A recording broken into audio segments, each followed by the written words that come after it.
Assalamualaikum and welcome to Mehdi's Academy. I'm your teacher Said Ghulam Mehdi Sham. तो आज हम general knowledge के portion में lecture number 8 को देखने जा रहे हैं. So let's start our lecture without wasting any time. Okay, तो हमारे पास सबसे पहले पॉइंट, जैसे कि हमने पिछले लेक्चर को एंड किया था कैपिटल्स के ऊपर, तो कैपिटल्स की लाइन जो है अभी कंटिन्यू है. सबसे पहले हम देखेंगे कैपिटल ऑफ टर्की क्या है. तो तुर्की की जो कैपिटल है वो अंकारा है. एंड उसके साथ साथ capital of Finland Helsinki is the capital of Finland. और लास्ट थर्ड नंबर पे क्वेश्चन जो आता है हमारे पास वो है जर्मनी का कैपिटल हमसे पूछा जा रहा है. बर्लिन जो है is the capital of Germany.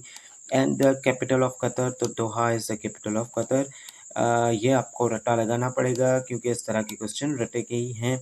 Capital of Afghanistan, ये हमारा पड़ोसी है, तो Kabul is the right answer. और ये याद करने में हमें कोई मुश्किल भी आई थिंक दरपेश नहीं आएगी, तो ये इजी है काबुल. जैसे कि ईरान का हो गया ईरान का तेहरान हो गया. इसी तरह से हमारे पास इंडिया का न्यू दिल्ली. तो ये सारे हमारे लिए बहुत ही इजी हैं बिकॉज इनके नाम हम सुनते ही रहते हैं. कैपिटल ऑफ इथोपिया, ठीक है, तो अस्मारा जो है कैपिटल ऑफ इथोपिया है. एंड कैम्बोडिया की करेंसी की बात हो रही है यहाँ पे, तो reel. And currency Malaysia ringgit. And currency of यहाँ पे ओमान है तो रियाल. और उसके साथ साथ रशिया की करेंसी रूबल है. एंड अर्जेंटीना की पेसो. उसके उज़्बेकिस्तान सोम. एंड तुर्कमानिस्तान की कंट्री मन्नत है. एंड वियतनाम की जो है वो डोंग.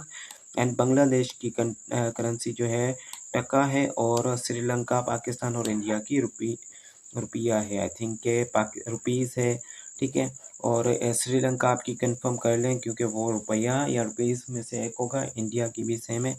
ओके, इसी तरह से हम Lhasa is the forbidden city, China की एक सिटी है, ठीक है. इसको फॉरबिडन सिटी, और ये हाईएस्ट आई थिंक एल्टीट्यूड पे जो है वाक़ है, हाईएस्ट एल्टीट्यूड पे. उसके साथ साथ इजिप्ट हमारे पास, जिसको हम गिफ्ट ऑफ नाइल भी कहते हैं. Egypt is called gift of Nile.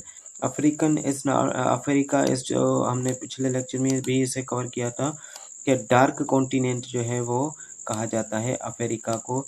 उसके साथ साथ कैलिफोर्निया जो है उसको सिलिकॉन वैली के नाम से भी जाना जाता है, सिलिकॉन वैली. और ये लार्जेस्ट टेक्नोलॉजिकल हब है, लार्जेस्ट टेक्नोलॉजिकल हब. साइलोन जो है हमारे पास श्रीलंका का ओल्ड नेम है, जैसे कि बर्मा ओल्ड नेम है म्यांमार का. इसी तरह से सियाम जो है ओल्ड नेम है थाईलैंड का. और packing is the old name of Beijing, ठीक है. बीजिंग हमारे पास ये कैपिटल ऑफ द चाइना है और इसका ओल्ड नेम जो है वो पेकिंग है. इसी के साथ साथ हम नेक्स्ट पॉइंट पे, यानी कि नेक्स्ट स्लाइड या फिर आप कह सकते हैं कि पेज पे आएंगे. Oldest religion of the world जो है हिंदुज़म है, oldest religion. And largest religion जो है वर्ल्ड का लार्जेस्ट मजहब वो है क्रिश्चियनिटी. याद रखिएगा कि नंबर 1 पे क्रिश्चियनिटी है, नंबर 2 पे इस्लाम आ जाता है, ठीक है. वैसे तो हम मुस्लिम समझते हैं, हमारा रिलीजन जो है वो टॉप पे है, ठीक है. लेकिन पॉपुलेशन में क्रिश्चियनिटी जो है ज़्यादा पाई जाती है. China is the China is the country with the highest number of internet users. ज़ाहिर सी बात है, पॉपुलेशन अगर किसी एरिया की ज़्यादा है, किसी मुल्क की, तो वहाँ पे इंटरनेट यूज़र्स भी ज़्यादा होंगे. तो इंटरनेट यूज़र्स आपको चाइना में ज़्यादा पाए जाते हैं. Country with the shortest coast line जो है मोनाको, हमें जो है शॉर्टेस्ट कोस्ट लाइन के साथ कंट्री मिलती है. एडमंड हिलारे जो थे वो पहले मैन थे, फर्स्ट मैन थे जिन्होंने माउंट एवरेस्ट को क्लाइंब किया था. ये किया था 1953 में, ठीक है. उसके बाद पेंटागन हमारे पास क्या आ जाती है. पेंटागन एक बिल्डिंग है, आप कह सकते हैं एक हेड ऑफिस है, या फिर डिफेंस की हेड ऑफिस है. किस कंट्री की, यूएसए की, अमेरिका की, या फिर आप इसे यूनाइटेड स्टेट्स ऑफ अमेरिका भी कह सकते हैं. आईएमएफ हमारे पास इंटरनेशनल मॉनेटरी फंड जो है, आईएमएफ जो कि पाकिस्तान को कर्जा वगैरह भी देती रहती है और अभी भी देती है, क्योंकि इन्होंने किसी भी कंट्री को जिस कर्जा हम तभी देते हैं कि कोई हमारे सामने बोल ना सके, तो इनका टारगेट ही हमें जो है वो नीचे रखना है. बहरहाल इसे छोड़ें. IMF was established in 1945. Highest waterfall की बात हो रही है यहाँ पे. ये क्वेश्चन काफ़ी मरतबा पास्ट पेपर्स में रिपीट भी हुआ है, तो इससे भी देख लें, क्योंकि जो क्वेश्चन रिपीट होते रहते हैं उनसे रिलेटेड क्वेश्चन हमने प्रिपेयर करने होते हैं. Highest waterfall of the world Angel Falls है। लार्जेस्ट डिजर्ट की अगर हम बात करें तो ये वर्ल्ड सहारा जो है लार्जेस्ट डिजर्ट है। Hinduism is the oldest religion, Christianity is the largest religion of the world and the largest river of the world जो है यहाँ पे अमेजोन की बात हो रही है। उसके बाद हमारे पास एक और पॉइंट आ जाती है जो कि है सीपीयू से रिलेटेड। सीपीयू को हम ब्रेन ऑफ द कंप्यूटर भी कहते हैं, ब्रेन ऑफ द कंप्यूटर भी कहते हैं। ठीक है, ये सीपीयू है, central processing unit, central processing unit. अब लार्जेस्ट रिजल्ट जो है, ठीक है, चिपकली इन द वर्ल्ड हमारे पास जो है वो है कोमोडो ड्रैगन जो है लार्जेस्ट हमारे पास लिजर्ड है।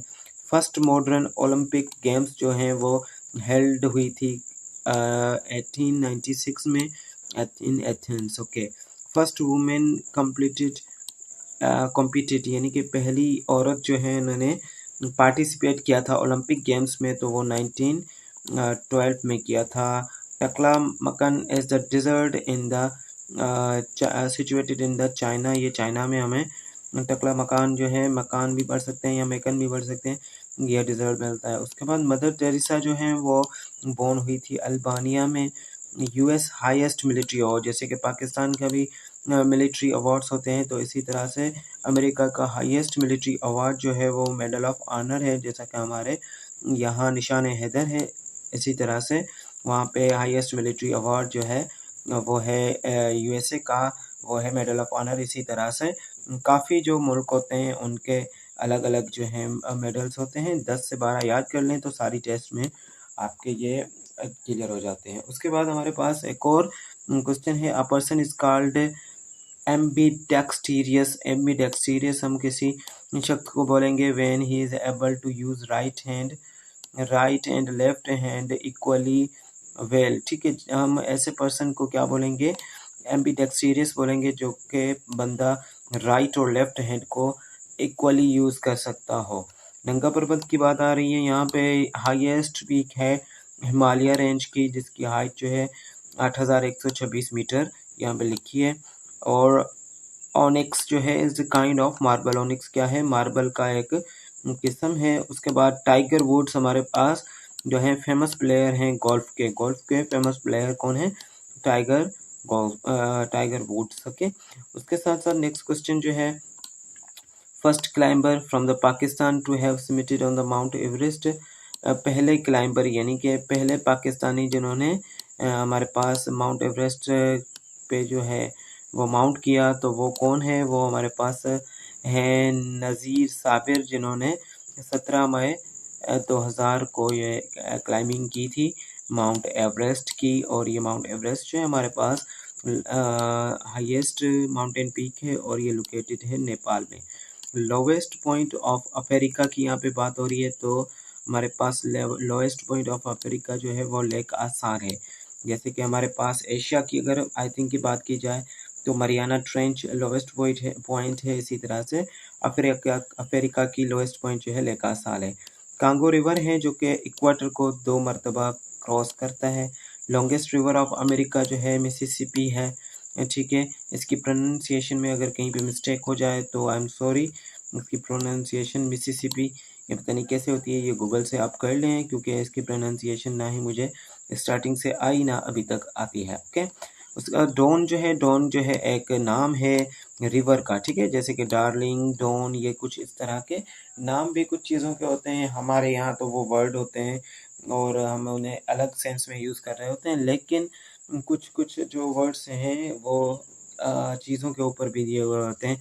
तो डॉन जैसे कि रिवर है रशिया का। ठीक है, और उसके साथ साथ लेंथ ऑफ खैबर पास हमारे पास 56 किलोमीटर आ जाती है खैबर पास की लेंथ। उसके साथ साथ हम नेक्स्ट पॉइंट को देखेंगे जो कि है longest glacier of the world. हमारे पास लैम्बर्ट ग्लेशियर है जो कि अंटार्कटिका में लोकेटेड है।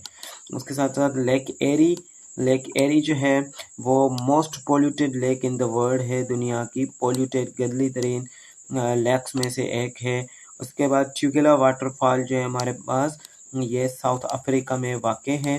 सदरलैंड वाटरफॉल जो है वो न्यूजीलैंड में वाक़ है। और ग्रेट विक्टोरिया डिज़र्ट हमारे पास आ जाता है ऑस्ट्रेलिया में ग्रेट विक्टोरिया डिज़र्ट ऑस्ट्रेलिया में पाया जाता है। सिम्पसन डिज़र्ट जो है वो हमारे पास वो भी ऑस्ट्रेलिया में पाया जाता है। और डीपेस्ट पॉइंट जो कि मैंने अभी अभी आपको बताई थी ऑफ द वर्ल्ड जो है डीपेस्ट पॉइंट दुनिया की, वो है मरियाना ट्रेंच। मरियाना ट्रेंच जो है पैसिफिक ओशन में लोकेटेड है और ये deepest point of the world है। ओके, एंडीज जो है हमारे पास लार्जेस्ट सी, ये हमारे पास गलत पॉइंट है, largest C of the world नहीं होगी, ठीक है। एंडीज ये .60 आपने नहीं नोट करनी, ये मिस्टेकनली यानी कि गलती से लिख दी गई है। ये माउंटेन रेंज है, लार्जेस्ट माउंटेन रेंज है, सी ऑफ द वर्ल्ड नहीं है, ठीक है। तो इस पॉइंट को हम यहाँ पे रॉन्ग तस्वर करेंगे, रॉन्ग का निशान भी लगा देते हैं ताकि आप जो हैं स्टूडेंट्स कंफ्यूज ना हैं।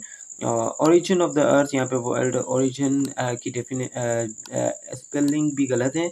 Origin of the earth dates back, जो कि पीछे जाती है, डेट अप्रोक्सीमेटली, तो यहाँ पे 4.6 billion years ago date back जाती है कि ओरिजिन ऑफ द अर्थ यानी कि दुनिया यानी कि अर्थ कैसे बनी।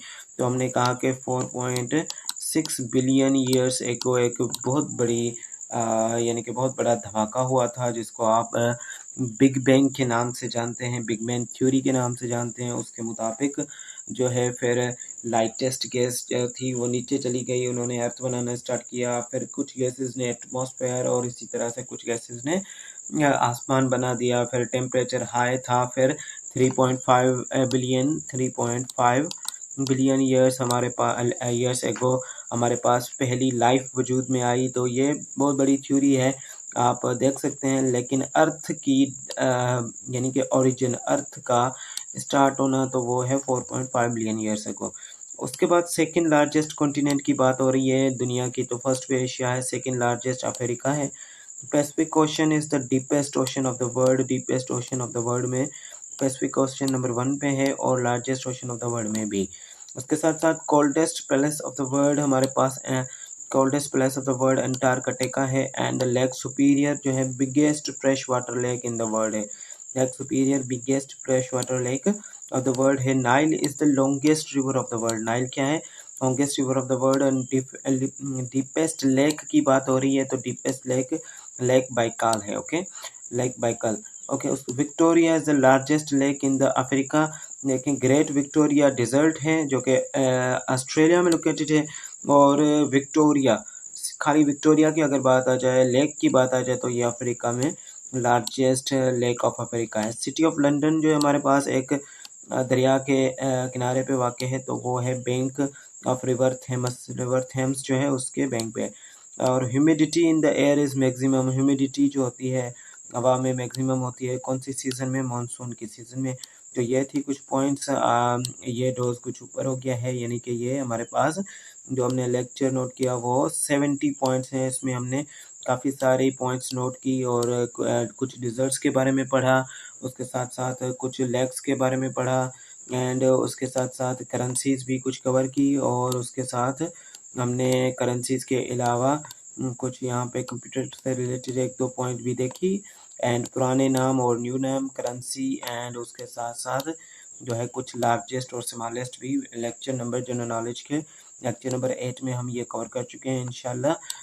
बाकी एक या दो लेक्चर्स होंगे जनरल नॉलेज की सीरीज़ में, 10 लेक्चर आपको प्रोवाइड किए जाएंगे जनरल नॉलेज के, जो कि आपको कवर करने होंगे, और बाद में काफ़ी सारे और लेक्चर्स भी आपको प्रोवाइड किए जाएंगे जनरल नॉलेज के पोर्शन में। लेकिन फ़िलहाल बाकी पोर्शंस को भी देखना है, जैसे कि जनरल नॉलेज को के अलावा हमने इंग्लिश भी देखनी होती है, तो उस पोर्शन को भी हम स्टडी करेंगे। इसी के साथ साथ मिलते हैं नेक्स्ट लेक्चर में। टेक केयर एंड अल्लाह हाफिज़।